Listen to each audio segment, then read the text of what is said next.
here. It's been a few weeks and today I'm bringing you my first book haul of the year, and it will be my April and May book haul. There's a lot to get through, so let's just get straight into it. In April, one of my local bookstores actually had, I think, a 20 or 30% off sale, which is unheard of, and I just couldn't resist going in and treating myself since it was my birthday month anyway. So the first book that I got was this gorgeous special edition of Pride and Prejudice with the gold spray painted edges. As you guys know, I collect special editions of Pride and Prejudice, and I think this will be my 8th copy, I believe, or 9th copy, and I don't think I'm stopping anytime soon. I also got Charisma by Jean Ryan, who also wrote Nerve, which was adapted into a movie last year. I really enjoyed Nerve the movie, and I've been meaning to read the book, so I thought maybe I would do a Jean Ryan marathon and just read both of her books. I think the concept behind her books are really interesting, the dystopian side of things, and the fact that I can actually realistically see some of these scenarios play out is actually quite scary, so I am very excited to pick this up. I finally bought myself a copy of Milk and Honey by Rupi Kaur. I'm actually about halfway into it at the moment and loving it so far. It's just so much more powerful than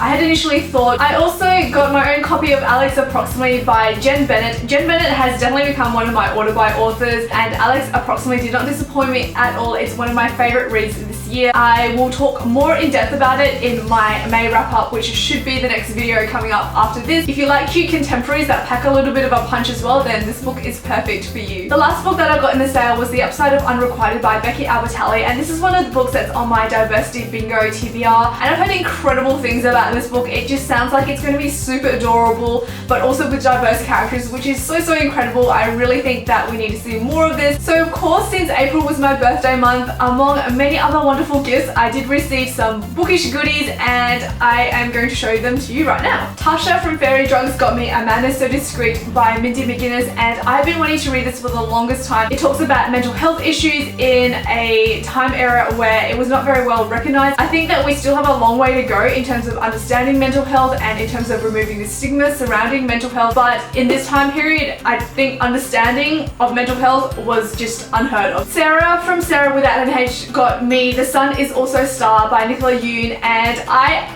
actually went into a bookstore a few days before I received this, picked it up and thought, you know what, I'm gonna wait a few weeks. I put it back on the shelf, and lo and behold, a few days afterwards I received this from Sarah. So thank you so much, Sarah, for knowing me so well, and I am so excited to read this. I really enjoyed Everything, which is Nicola Yoon's other book, and I've seen so many quotes from this book and so many good reviews that I am convinced I am going to love it 100%. So in a very clear case of great minds think alike, my best friend Sarah with an H got me Everything by Nicola Yoon, and the funniest thing is that when I received this, I was actually reading Everything from my own copy. My in real life book bestie Sally bought me two beautiful books for my birthday. The first is The New Fantastic Beasts and Where to Find Them. I am kind of still partial towards the old edition just because it looks more of a library book that somebody would study from, but I still think this is absolutely gorgeous, and I'm excited to read about the 6 new Fantastic Beasts that Newt, my bae, has discovered. She also got me the box set of His Dark Materials by Philip Pullman. The most famous book in this one is probably The Northern Lights because the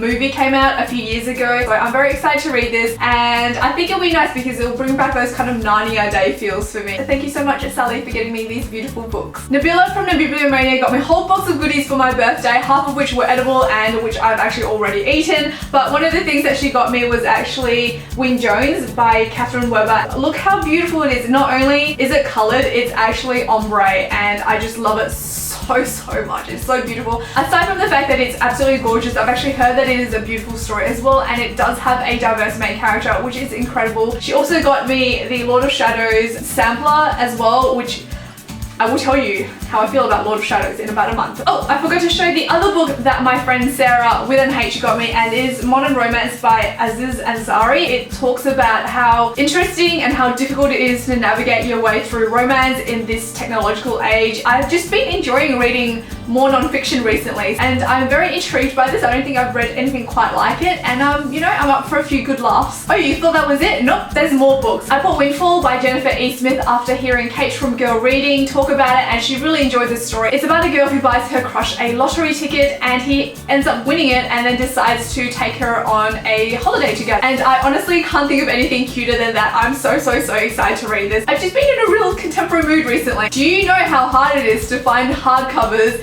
in Australia. I found this hardcover edition of P.S. I Love You by Casey West and I just had to buy it straight away. I read The Feeling Boyfriend by Casey West last year and it's become one of my favorite contemporaries of all time, and the premise of all of her books just sound super adorable. If it's anything like The Feeling Boyfriend, then it's going to be one of my favorite reads this year. I also bought Note to Self by Connor Franta, which is absolutely stunning. Connor Franta is a very talented photographer himself, and his first memoir, A Work in Progress, had a lot of his photography in it and it was just so aesthetically pleasing, and this book is no less beautiful. I am really excited to read it. I loved A Work in Progress, so I don't really have a logical reason for why I bought this given that I haven't read the first book, but I have heard really fantastic things about the duology, and when I do eventually get around to reading Illuminate, I am sure I'm going to want the sequel in my hand so that I can marathon the whole thing. Also, I may have bought it because it's actually autographed. Oh my god, I almost dropped it. I'm not sure whose autograph that is. It just looks like a huge scribble, but you know,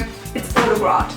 So I bought it. This is obviously not a book, but I found a little mini Hufflepuff journal diary in Dimmicks and I had to buy it. I've always wanted to be one of those people that carries notebooks around in their handbag and like just jots down little ideas here and there. I just feel like it's just so sophisticated, you know, it's just such a stupid reason for buying it, but you know, I had to. I need to stop spending so much on things that I may never use. Flame in the Mist by Renee Ardier. I haven't read Renee's other series, but when I heard that Flame in the Mist was a Mulan retelling, I just had to get my hands on it. I don't know if you guys know this about me, but Mulan is my favorite Disney movie of all time. I've heard kind of mixed reviews about it, but honestly, as long as it does the story justice, I think I am going to be very satisfied with it. This next book is probably one of my most anticipated reads this year, and it is of course The Hate You Give by Angie Thomas. I have not heard one single negative review about this book, and it's something really important that I want to educate myself about. I also got Under Rose-Tinted Skies by Louise Gornall, and this book is absolutely stunning. You can expect a lot of photos from it on my Bookstagram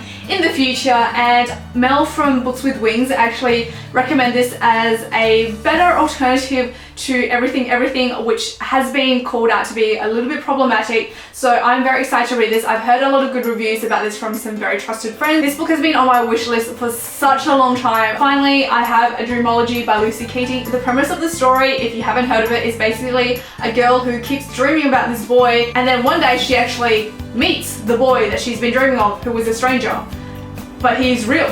So how did he come to be? Even if I don't love it, I will just be taking endless photos of this because just look how gorgeous it is.